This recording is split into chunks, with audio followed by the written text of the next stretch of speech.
Okay, let's see how this works today. Should be on the air. Everything says, all right. Disco. Damn, it's dark on the thing. ¿Qué pasó, familia? Soy ese Gallo. Welcome to another episode of Sucias Are My Favorite. Sorry, I need to be able to hear myself. Okay, everything sounds good here. So, I really need to get famous really quick because I need a producer, and that's basically the person that runs in the background and handles all the things with the sound quality, video quality, how it ends up looking out on the stream, and it's just annoying that you have to like double check, and I'm look good on camera here, and then I look online and I look dark, and it's frustrating, and it'd just be nice to not have to worry, just to be here and just be pretty. So, any case, today I had a guest that was supposed to come on, but he had life happen, so he's not going to make it. But I still want to stay on the same topic, and that topic is paternal custody of children.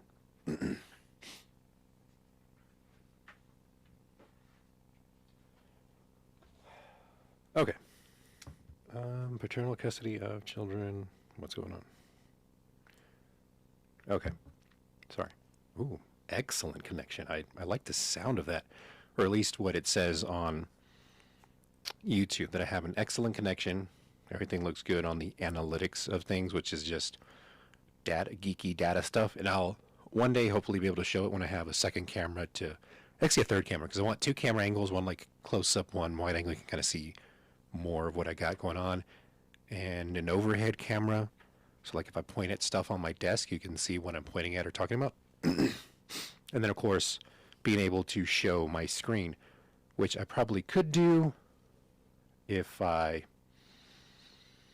get a different splitter, because anyways, sorry. So I'm being techie, and I get annoyed because when I see things, it's like I want to fix things. That's, I guess, my nature. In any case, today's episode, once again, is about paternal custody and the problem that I have with family law in general. Most of what I'm going to speak on is specific to Texas. Nevada is a little more progressive, though they kind of arbitrarily assign custody, 50-50 per custody. Anyways, and the reason I know that is I have another friend that's about to get divorced. So, sucks for marriages this year. And on a sad note, there's no roller con this year, and I'm very sad that I'm not going to get to see a lot of my friends that I haven't seen in 2 years now. And then there's some that I haven't seen in multiple years that I haven't done the math on, because the last time I saw them might have been like in 2015, 2017, or 2019. So, no, sorry, 2018, not 17. I skipped 18 to 17.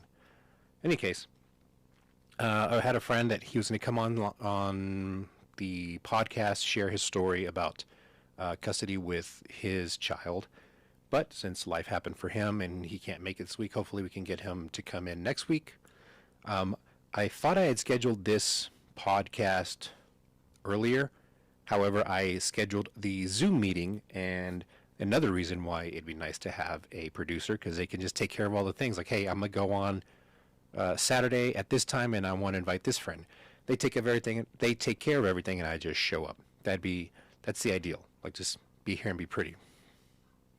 But in any case, I'm going to talk about some experiences that I've had myself dealing with paternal custody, and I'll leave out my personal story and share it. No, because then I'll probably take it.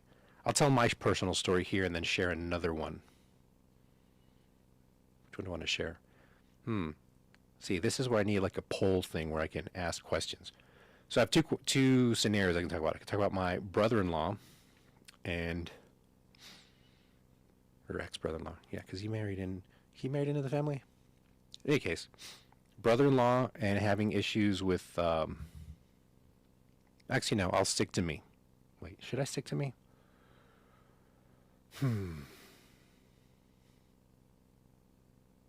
I'm trying to see which would flow better, like how they flow into each other. One is being a witness, and then the other is seeing a shitty situation develop with a pseudo family member. What do you think? Whoever's watching, if anybody's watching. If you're watching, comment. Which would you rather hear? The story of the brother-in-law, or how I was kind of a half-assed witness for a friend? So I'll start with my own personal story. In 99, February of 99, I ran into or walked into a female I knew from high school. She disappeared our freshman year. She was there for like the first few months. And personally, I'm an ass man. The reason I think I became an ass man is that when I was growing up, when I was in middle school and in high school, excuse me, most females looked like boys with long hair and dressed in pink or whatever. Because I recall girls not really hitting puberty until like 15, 16-ish. Like not until high school. There's very few. I think there was 3 females that I recall that had hit puberty in middle school, but one of them, she had flunked so many times that she was 15 in middle school. So technically she should have been in high school, so she wouldn't have been a middle schooler. So there was only 2 females that I recall in middle school that were developing, right? Otherwise, they were just I was looking for a nice ass to check out. So I think that's why I became an ass man, or am an ass man. In any case, this girl, this girl in freshman year, we had science class together, and she was busty. Had an hourglass figure, but not much of an ass, but still nice shape overall. Caught my attention, but I don't recall why I didn't pay too much attention to her. It was just kind of like, oh, okay, you got a nice rack, and then just kind of ignored her. I think I didn't like her loudness. I preferred females to be more feminine and demure and quiet. Not for any oppressive patriarchal thing, just that it was easier for me when I was younger to be able to take the lead if I didn't have anybody fighting back. Now I don't care what the personality is, because I can deal with whatever situation that comes up. If she's loud or boastful or quiet, depending on the personality, I know how to navigate that now. I'm just saying that when I was younger, a loud female or obnoxious center of attention, I didn't know how to navigate or how to work on game, how to react to that female. So in any case, kind of just ignored her, didn't pay too much attention to her, and that bothered her because most of the males in that class that were hetero were like just cartoon wolves, just salivating at the mouth, trying to get her attention. And she and I just spoke as friends. So I think that is what part of her, or my allure towards her, was, that I wasn't like all the other guys. I wasn't chasing after her. I wasn't fawning over her. And hopefully some of you out there can relate to the experience of having someone that fawns over you, and it's just a turnoff. Like, it's just not something that you want to deal with. Like, yeah, it could be an easy lay, or it could be an easy hookup or whatever if you just give them the time of day, but the desperation or the desire or the whatever it is that they do is just kind of a turnoff, at least for me. And I think there are many people that have gone through the same experience where they've been turned off. The more someone is into them and the more that they pay attention to them and I guess put them on the pedestal, the more you're just kind of disgusted or not turned on by that person. So I think that's what it was, that she was disgusted with all the classmates, and then me, I'm just kind of like, oh, okay, he's normal, is my guess. I don't know 100% sure. She and I never talked about this, but later on it came out that she really had a lot of attention or a lot of affection for me. So freshman year of high school, have a class together, we joke around, we passed notes, but it's more of like making fun of other classmates. So we had a friendship that was based on ridiculing others, essentially. And one thing that does stick out in my mind back then is I would often pass notes to females, and it would be that intricate. It was almost like a paper airplane fold origami thing, but you ended up being like a little rectangle about the size of a credit card. You pull a little tab out, and then just kind of unfolds to the full sheet. And I forgot who I wrote to. I don't know who I wrote this note to, but I wrote a note to somebody, and I guess I dropped it in the science class. This girl, her nickname was Mickey. She found me in the library one of the times I was skipping class, and she approached me and said, "Hey, I'm going to give this to you out of the kindness of my heart," or something. Whatever she said, this the kindness of my heart is like she's doing me a favor, and I just laughed it off. And I read the note, and I realized who it was for, and I was, I don't want to do this. So I just tore it up and threw it away. So she was mad at me that she took the trouble of saving something and trying to find me and return something that was mine, which I'm guessing she read. But in any case, it was just amusing to me, her reaction to me tearing up the sheet of paper. And she was more upset that I tore it up because she wasted her time that she could have thrown away, instead of me praising her, thanking her for it. So that always bugged her. And probably a month or two after that, she just disappeared. So rest of ninth grade, 10th, 11th, and 12th, didn't see her, didn't hear anything from her. A couple of years after high school, or after I graduate, I walk into her at the courthouse. And she recognized me instantly. She turned around and ran to the restroom, or women's restroom, and hid out in there for a little while. I found a sheet of paper, wrote down my phone number, just basically was being a creep or a stalker and waiting around the corner for her to come out. Once she came out, probably 10 minutes later, I walk up to her like, "Look, I know you recognize me. Here's my phone number. I'm not trying to hook up. I just want to know what happened to you, why you disappeared. You disappeared halfway through ninth grade." So that was either a Thursday or Friday, and I know she called me the next Tuesday.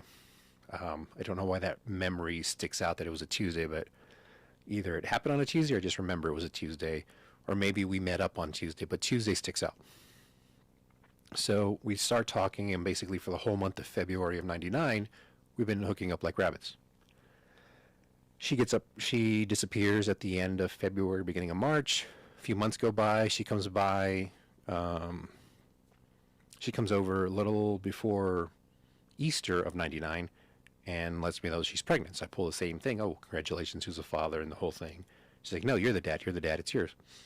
I said, "Okay, fine, give me a paternity test." And so you might have already heard this story of getting custody. It took years. Like eventually, it wasn't until my son was almost 10 that she reached out to me again, showed me a picture. I was like, "Oh crap, that isn't like my twin, my mini-me." The only reason I knew it wasn't a picture of me is that I never took a picture with Spider-Man at Walmart. So after that, I worked. Actually, my wife at the time did all of the work, but I would be, I guess, the face, and she was doing the background stuff, which I guess is a pattern. I do like having people do the background stuff for me. Maybe I should get... Okay. In any case, so the ex-wife would find the attorneys. I would make the phone calls and talk to any attorney like, "Hey, this is the situation. This is what I got." A lot of them didn't want to take on the case because in Texas, family law, most attorneys know that it's difficult for the father to get custody, regardless of what's going on with the child. Like the child has to be in and out of CPS. The mother has to nearly be in prison and explaining all the situation. And the trouble I kept coming into was that the attorneys that we were calling were based in Houston. So they knew the city of Houston family law and how it worked. Fortunately for me, that this was occurring in Montgomery County. So yeah, because there was weird situations where I was like in Montgomery County, but also had to deal with Conroe something. Oh, okay, yeah. Wait, was it? I want to say the county seat is in Conroe for Montgomery. I don't recall, but I remember going to Conroe for a bunch of things, even though that they were living in Tomball, Texas, which is northwest of Texas. Conroe is just straight, oh, sorry, northwest of Houston, and Conroe is straight north from Houston. Any case, so we started looking for attorneys in Montgomery County that worked in and out of Conroe because of the child's residence. That's what took precedence, or that's what defined what court we would go to. So we ended up going to, like I said, Montgomery County Court, family law stuff, found a Montgomery County lawyer, and they were willing to work and help with me because Montgomery County wasn't so by the book of Texas law, Texas family law. They, at least what I found out later, is that they kind of applied a little bit more common sense. And I'll explain here as I go along. So in the city of Houston, family law, essentially, the mother automatically gets custody of the child. The father, his visitation is kind of based on how good of a father he's perceived to be. So most fathers don't know who their child's teacher is, what their favorite subject is, what grades they've got. But fathers generally do know, at least if they're active in the child's life, they will know their kid's favorite sport, favorite superhero, superpower that they would want. So they do know their kids, they just don't know the kids the way the courts expect the parent to know, or the custodial parent. And yes, the custodial parent's going to have to deal with teachers. So they're going to have to deal with the school. They're going to have to find out who their doctors are. But normally, in traditional gender roles, and in most families, the husband works, the wife takes care of the home, or the wife also works and takes care of the home. And not that the husband doesn't do anything. Generally, the male would take care of the yard work and all the heavy lifting stuff. The wife takes care of cooking, cleaning, and all of the house chore things. In any case, where was I going? Oh, yeah, family law in Houston. So in Houston, essentially, for the male, the father, to get custody, the mother has to have a pattern of essentially being a bad parent, a bad mother, non-existent, being in jail, being a drug addict.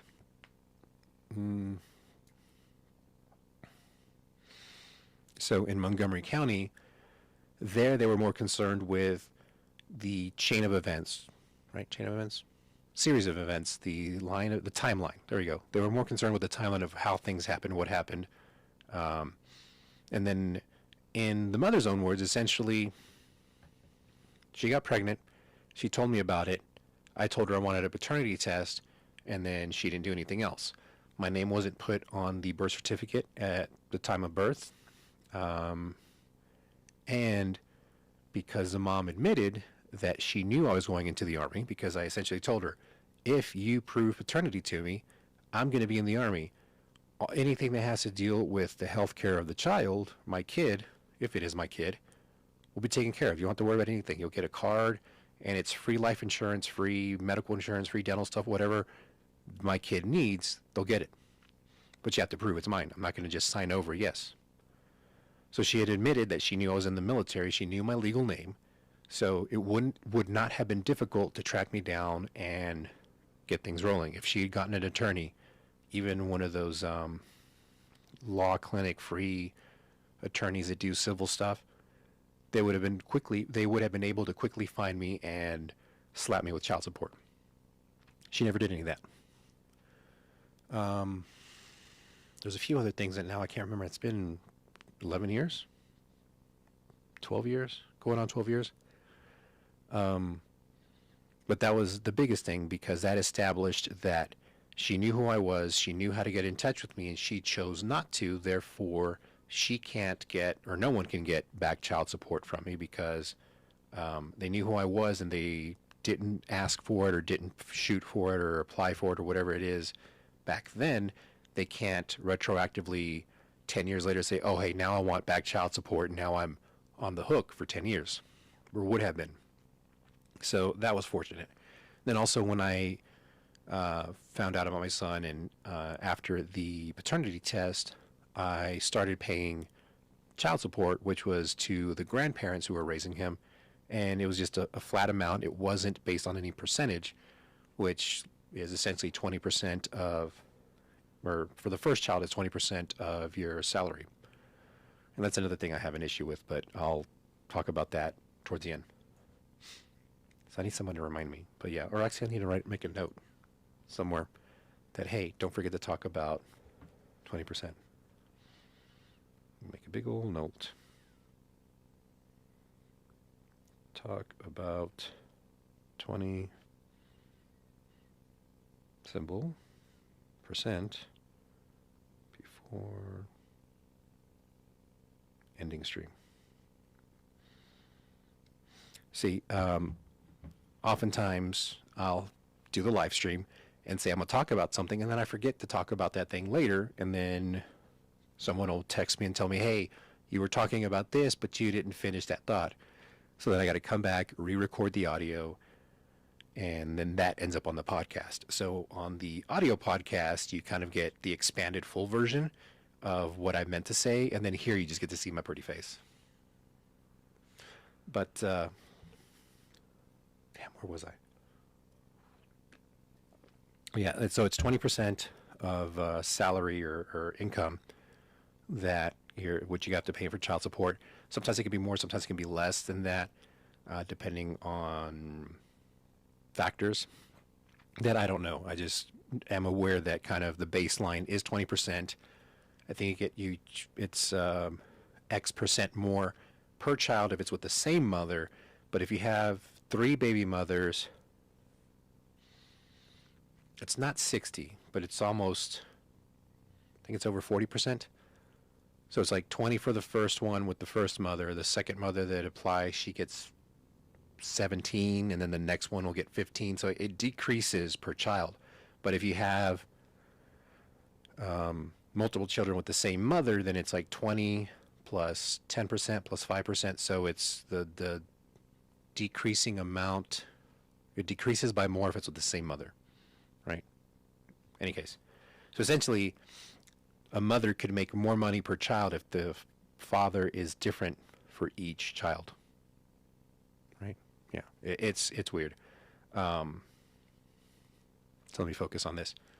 Because they didn't put my name on the birth certificate, because they didn't try to find me or do anything else, even though they had my information, they weren't going to charge me back child support. And then they also weren't going to assign back child support for cars going by. Hopefully you didn't hear it, but I could hear in the headphones. So normally if I can hear it, it kind of goes out a little bit. So who knows? So because I started paying child support or giving them X amount of dollars every month once the paternity test confirmed that it was my kid, then they didn't assign a back child support from paternity. And because I was actually paying more than what the 20% would have been, then they just call it a wash. Like, okay, you don't have to pay the parents anymore, or the grandparents anymore, because I'm going to get custody. So I essentially could stop paying the child support I was paying. And once I got custody, then they would have had to pay me child support. And I use that as a bargaining chip for other things, because they wanted to keep the mother's maiden name and the middle name that was arbitrarily assigned. The middle name my son originally had was the first name of the guy that was just living with the son's mother at the time. So Mickey, essentially the guy that she was dating, just used his first name. And I don't know if she put him on the birth certificate, but I do know that she used some random guy's name as my son's middle name. So the contention was changing the middle name and changing the last name. And they were adamant, oh no, it's a family name, it's an important name. Like, no, it's not. I know, the mother just told me. So essentially, if they wanted to keep the middle name, then I would want them to pay child support. Or if we keep my family middle name, then they wouldn't have to pay child support. So, like I said, I use it as a bargaining chip later. What else? So I was very fortunate in my situation where I didn't have to pay back child support for 10 years. I didn't have to pay, there's a couple other things that I didn't have to pay because of the way they handled, or the mother and grandparents handled things when they were doing their custody thing. And also, because custody went from the mother to her mother, and then from the mother's mother to the mother's father. And at no point did they try to reach out to me. Like, the court essentially got after them saying, hey, when this happened both times, you should have tried to reach out to the father because you didn't. Crap, what else? There was something else that they were kind of admonished with and said, well, because you didn't do this properly or because you did that improperly, you're not going to get X, Y, or Z. And I probably should have prepared for this, and maybe I should just reach out to the ex-wife. She would know, because she hasn't had any concussions, so she has a better memory than me. But by the time I get a response, this live stream will be over. So I will, if you really care, comment on this, send me a message, and I will reach out to the ex-wife and find out what the other things were. But in any case, so I get custody of my son, right? And when I tell this to people that are either in Texas or people that are from Texas, they're like, oh man, did the mom die? Or was the mom in jail? Like, those are usually the first initial reactions, is that if I say, like I said, to someone from Texas or to someone in Texas, like, yeah, I got custody of my son and this, that, and the other, then they're like, oh, I'm so sorry for your loss, or is she still in jail? Or, you know, like their concern is always that something bad happened to the mother. That's why I got custody. Not because I was a legally more fit parent or that I could provide more or a better life for my child. It's always that something bad had to have happened to the mother that would qualify me to be able to be a custodial parent. And that is a frustrating part of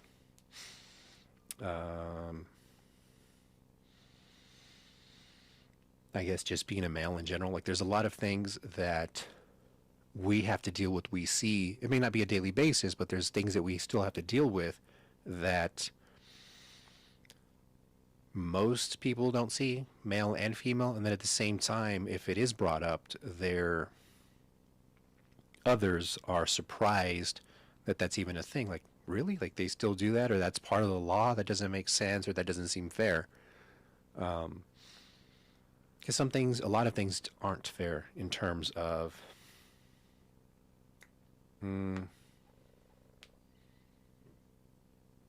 custody and child support. And let me talk about the child support thing right now, the 20%. Because this is a Texas thing too, and it might be in other states, but in Texas, if you have any type of license, so your driver's license or a trades license, so if you're an electrician or HVAC, air conditioning repair, elevator repair, barber, esthetician, cosmetologist, like anything. I mean, there's a lot of things that you need licenses for to work with or work as, even hunting and gaming licenses as well. So anything that's a license that you need to work or for enjoyment or for your vehicle. So your license to drive, registration for your vehicle. If you are behind, if you're in arrears with child support, the state of Texas can and will deny you a renewal. In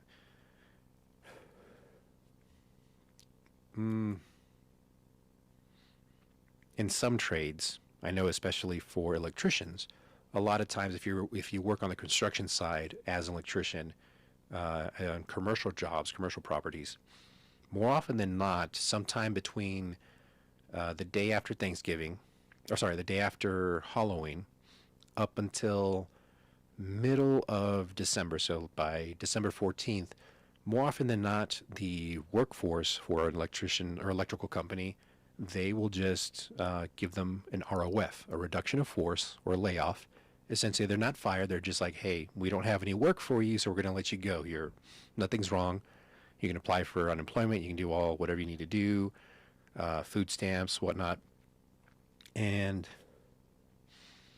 so essentially, you're out of work from, at the most, beginning of November till about mid-January or end of January at the latest. By February, everything's back up to normal. Everybody's working again. So, you're looking at 2 months, 2.5 months that you're out of work. Also, 2.5 months that you're not paying child support. Now, if you get unemployment, or if you file for unemployment, you can elect to have your, no, actually, I think child support is automatically taken out of that. So you can have your child support payments taken out of your unemployment benefits and pay for that and still get a little money coming in.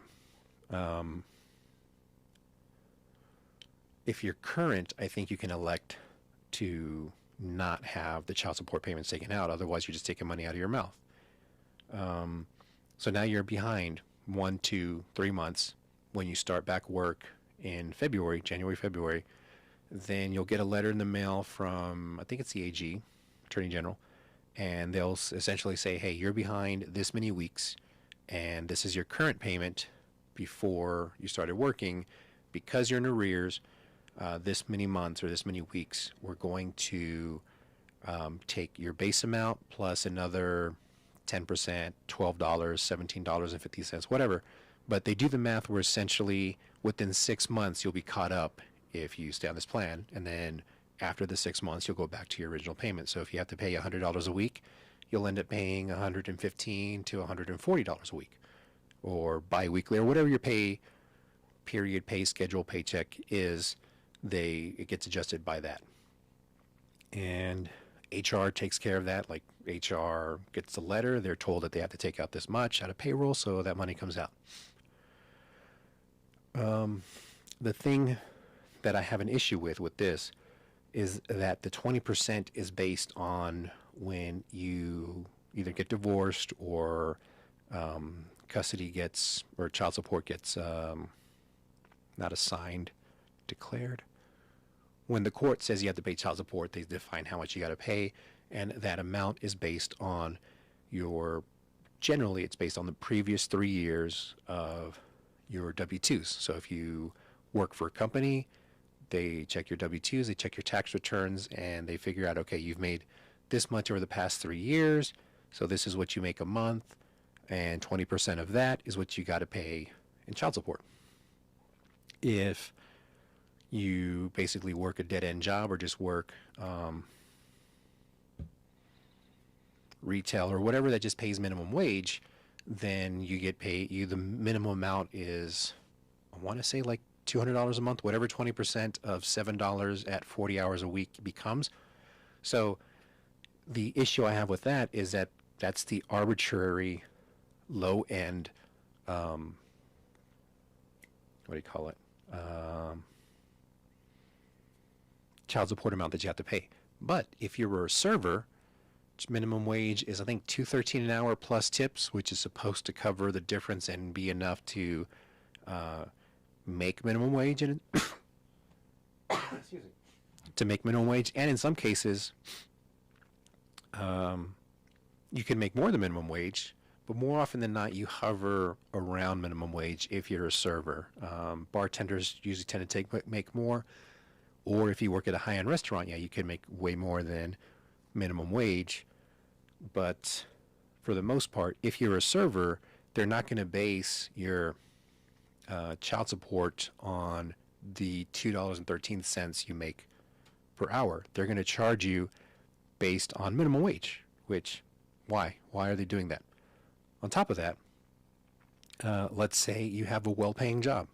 You're an electrician, CEO, you own your own business, whatever, and you're paying yourself $100,000 a year, so $20,000 a year in child support, whatever. You're making $100,000. A couple of years go by, you're stuck in COVID.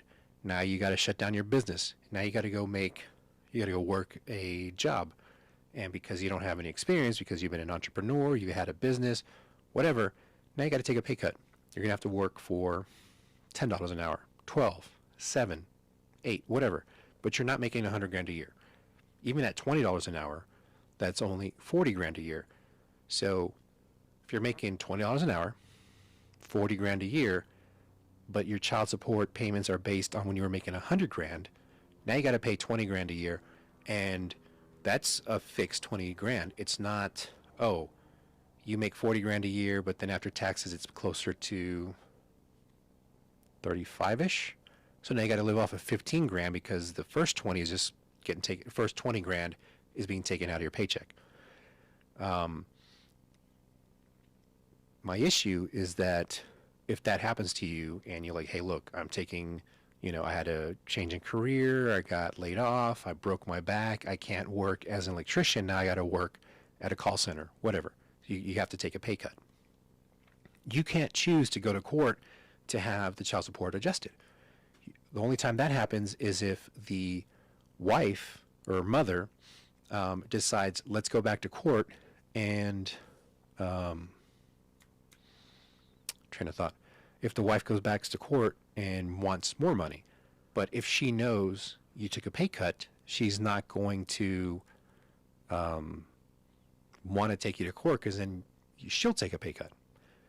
And in Texas, so Texas males cannot initiate a child support adjustment. Only the mother can.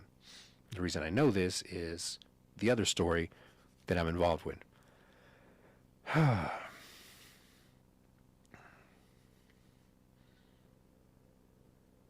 Well, I wanted to talk about the witness one, but to talk about the child support thing, I have to talk about another story. So I'm going to change stories. Where was I? 20%. So ideally, what I would like to see enacted or changed in the paying system is that it's set to 20% of what your wages are. So instead of saying 20% of what you were making when you got divorced or when the mother got custody, that it would be 20% of your wages until the child turns 18 or whatever they assign, because then that could be applied by HR. So, and I think it would also still work, because if you work overtime, you're getting 20% taken out of that, which kind of sucks because you're losing the money you make on overtime, the extra money you would make. But it would benefit the mother, because the more hours you work, the more money the mother could potentially get. But if you get hurt, you're on short-term disability, then it's a wash. However, because of the licensing regulation or law that you can't get a renewal if you're behind, now you're definitely going to lose money, because if I can't renew a license to be or stay as an electrician, I can't go back to work in January or February. Now I have to take a lower paying job to catch up to my back payments, whatever that is. And until the back payments are current, then I can get a renewal. And if I'm making half or less than half of what I normally make, it's going to take me a lot longer to make up that difference to be able to go back to being an electrician. And if my job as an electrician, let's say my license for electrician is still valid, but my driver's license expires or the registration for my vehicle expires, yeah, you can take public transportation, but a lot of times the job site, the work starts at 6 a.m. Most of the buses, the earliest bus I think starts around 5 a.m. Depending on your city, it could change, and depending on the line. Some lines don't start till 7 a.m. Other lines start at 5-ish. I don't think there's anything that starts before 5. So unless you live in a strategically placed or in a strategic pot, in a strategic spot, you know what, and it annoys me that I can get tongue twisted so easily, but I can say Irish wristwatch with no problem. You try saying Irish wristwatch. Say it 3 times fast. Irish wristwatch, Irish wristwatch, Irish wristwatch. It's very hard. So that frustrates me. Where was I? Oh yeah, so if you don't live in a strategic place in your town, then some job sites will be impossible to get to. If you have to take 2 or 3 buses to get to them, you got to start at 6.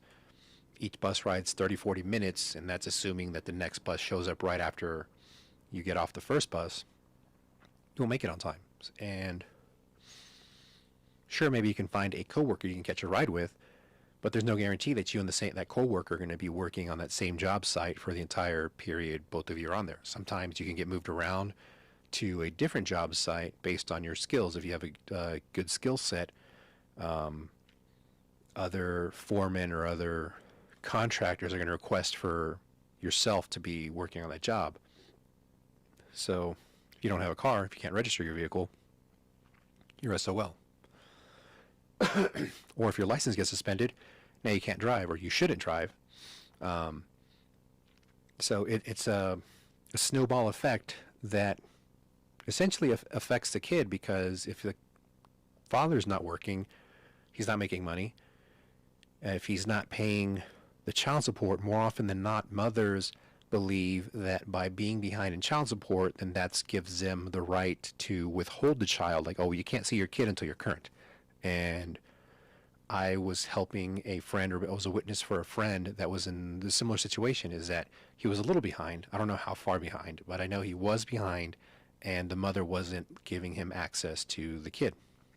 And then I found out by helping with that, the law says the child gets visitation with the non-custodial parent regardless of where they are in child support. There's no scale that says, oh, hey, well, if you're behind one payment or a penny or whatever, there's nothing that has to do with that. So being behind in child support has nothing to do with visitation.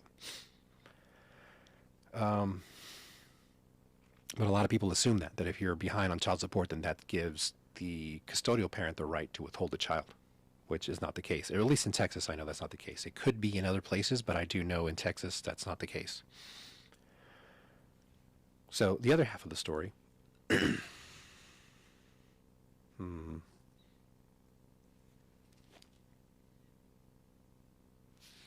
Sorry, I keep hearing stuff around the house, and I can't tell if someone's trying to come into the garage or if they're just kind of in the kitchen. Hopefully you can't hear it through the speaker, but I don't think you can. Or mic, which would be your speaker. What's the other thing?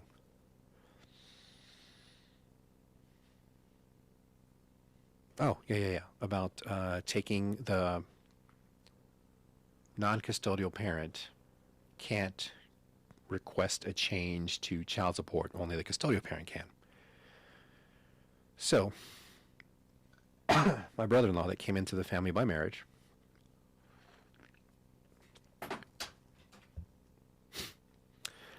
one second.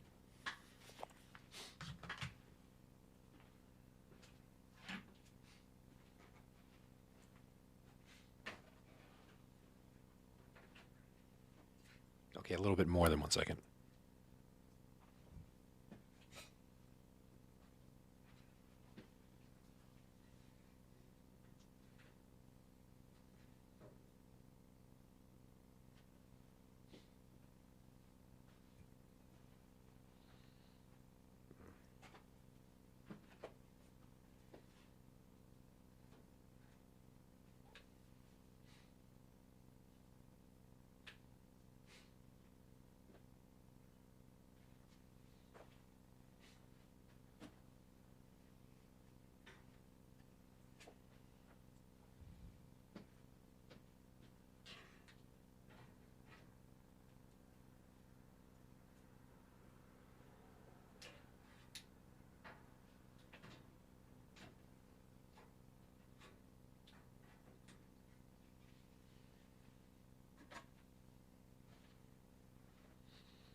Okay.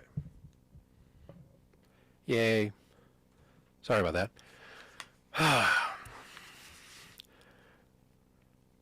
I would like to have one podcast, one episode go by just without a problem. I just hit record, start talking, don't have to deal with anything until the end of the show when I hit end. but it's not always possible. Or what, beggars, choosers? Yeah, whatever. Sorry for the delay. So the light I have, even on the lowest setting, which is 1%, is super bright. And to diffuse or soften the light, I have to use, hang on.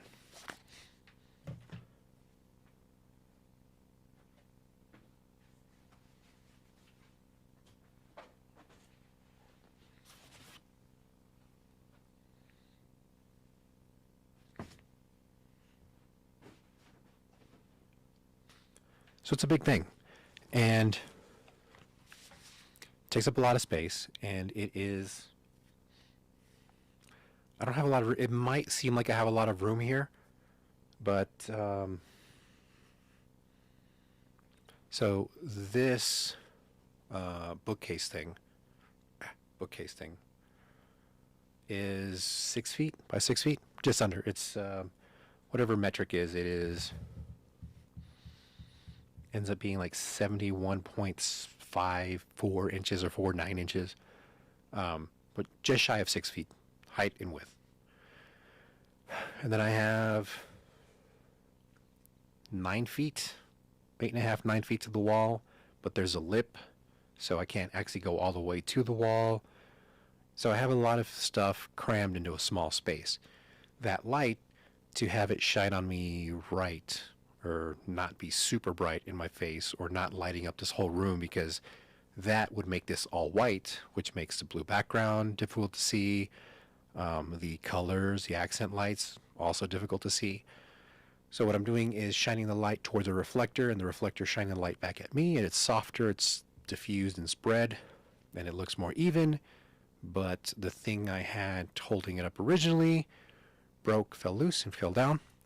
So now I'm jerry-rigging it with clamps, but the clamps don't hold it at the angle I need to be able to like shine nice, like right here. Wait, here it's shining more over here. So so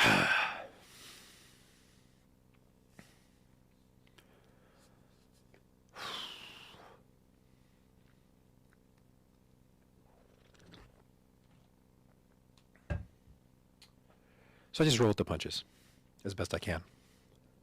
Like spilling hot tea on a very expensive keyboard.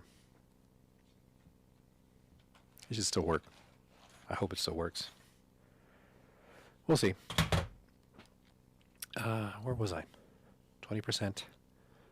What is 20% of... I mean, I can do the math because I just 2.2. Oh, yeah. Sorry. So, brother-in-law, married into the family.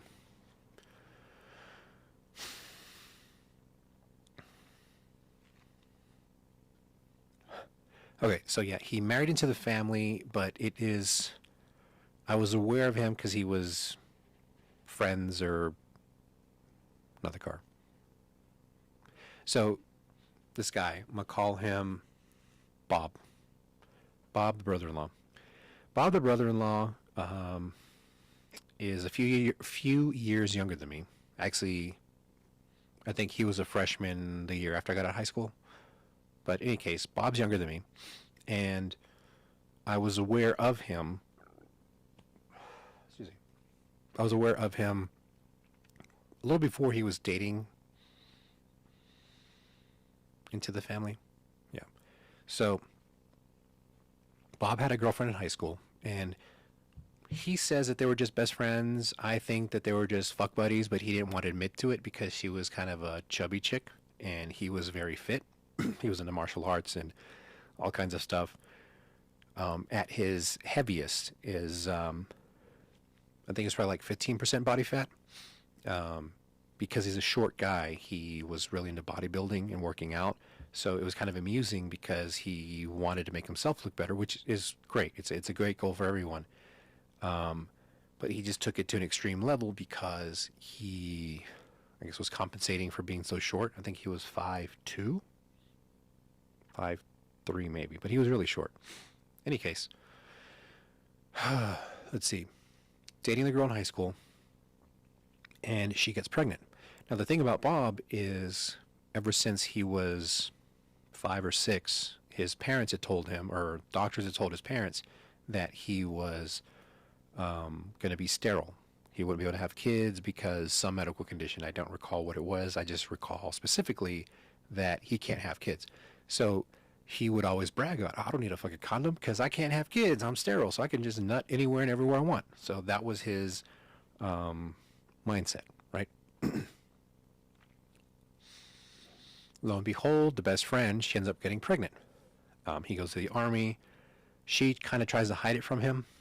And years down the road, oh, another thing, the baby mama, Bob's baby mama, had another kid, a daughter.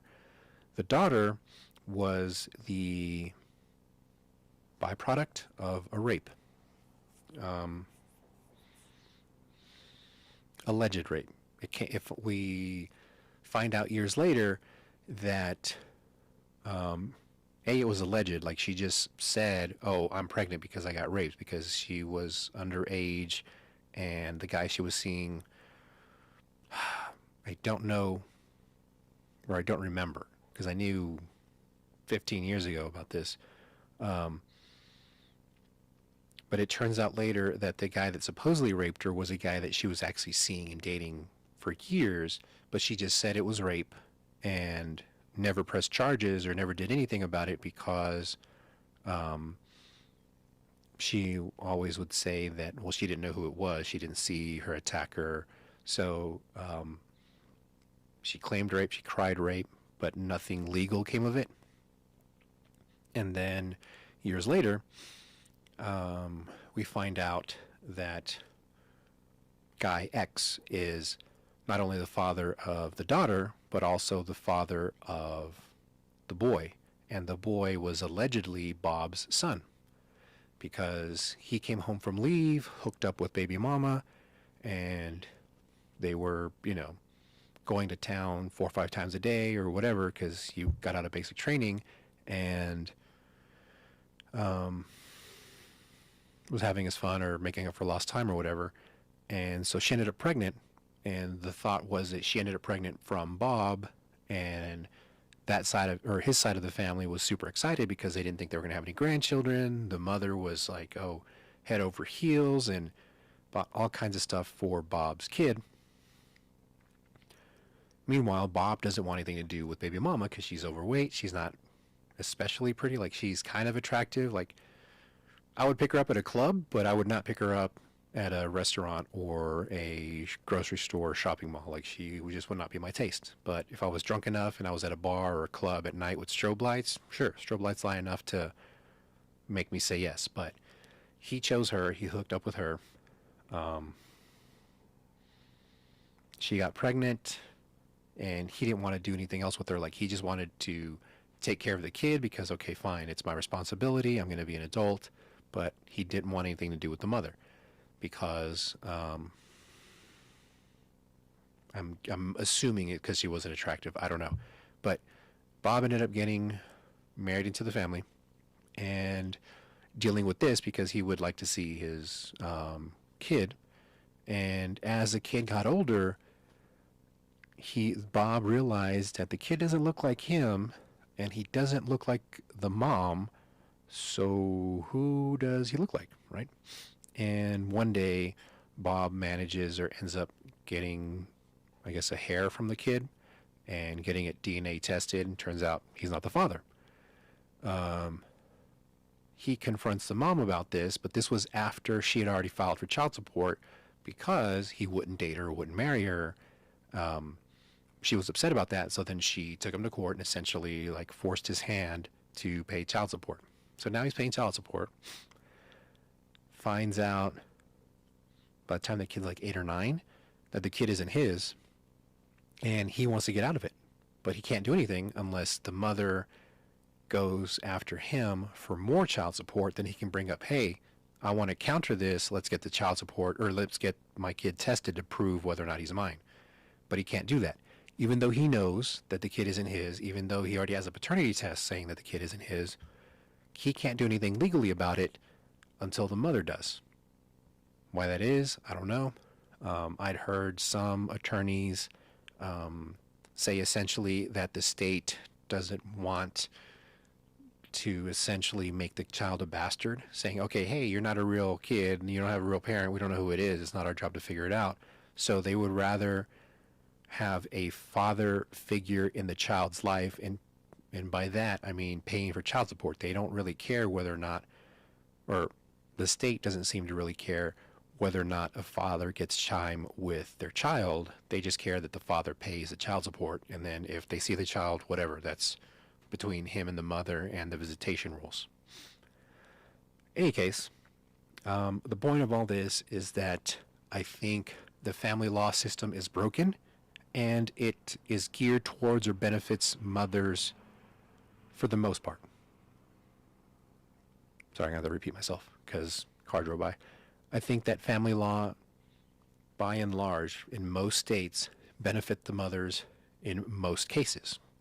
And by most cases, I mean more than 50% of the time. Nevada is the only state that I know of where custody is split 50-50. And it is set or just defined, okay, 50-50 custody between the parents. Now, y'all can argue about how you want to do 50-50. If you do one year, you do the other, or whatever.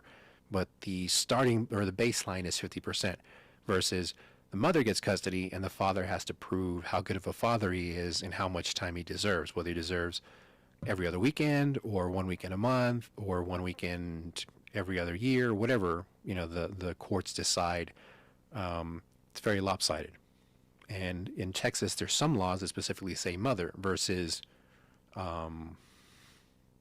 parent that is most fit, or something along the lines that would legally say most fit parent or most beneficial parent or whatever. But in any case, that's just frustrating on my end because there's a lot of other stories that I'm either involved in or have heard of from friends directly that they're going through stuff and they can't do anything about it because of the way the laws are set up or the way the laws are interpreted and enforced. Like in my case, I had those attorneys in the city of Houston that just wouldn't even bother to take my case, regardless of what I had told them, like what was going on, what had happened, and the timeline. And usually they give you 30 minutes free or an hour free first consultation. In some cases, they would have a lower fee, like $50 to $100 or $300, whatever their normal rate is. It would be $50 to $100 off of whatever the rate was. And in all of those cases in the city of Houston, the attorneys just wouldn't even look at me. It wasn't until I saw or went outside of Houston, and because I was dealing with a family court that was also outside of Houston, not in the city of Houston, even though it was kind of part of the Houston Metroplex, or at least it kind of overlapped. But in any case, so point of all this, even though I kind of said it, is that the family justice system kind of frustrates me. Also, part of the reason, or another reason why I just don't want kids, even though I didn't want kids growing up, I did have some. Just unless there was a way to maintain or keep a nuclear family, then I think things would work out better. But because we're so different in our mindset, personalities, the way we want our lives to be lived, people prefer the freedom that we have now, and I don't think they realize the benefits of having the nuclear family, having one partner for life has, versus all this messing around and having fun and all the other stuff. Because on the surface, having fun, well, is fun, but it isn't internally or emotionally satisfying as having that nuclear family, having that one partner that you can trust and always have. So, in any case, or in no case, I want to thank you for being here. To the two people, whoever you are, thanks for being here. Thanks for listening this long. I appreciate it. Hopefully you'll stick around and not be upset by some of the stuff I said. And if you are, well, you can click off, but I hope you learned something today. and hopefully keep watching and listening. So thanks again. Until next time, besos. Oh, fuck my life. I didn't record the audio. So I want to do this whole thing camera off. But anyways, until next time, Ete Guacho. Love you guys. Bye. Besos.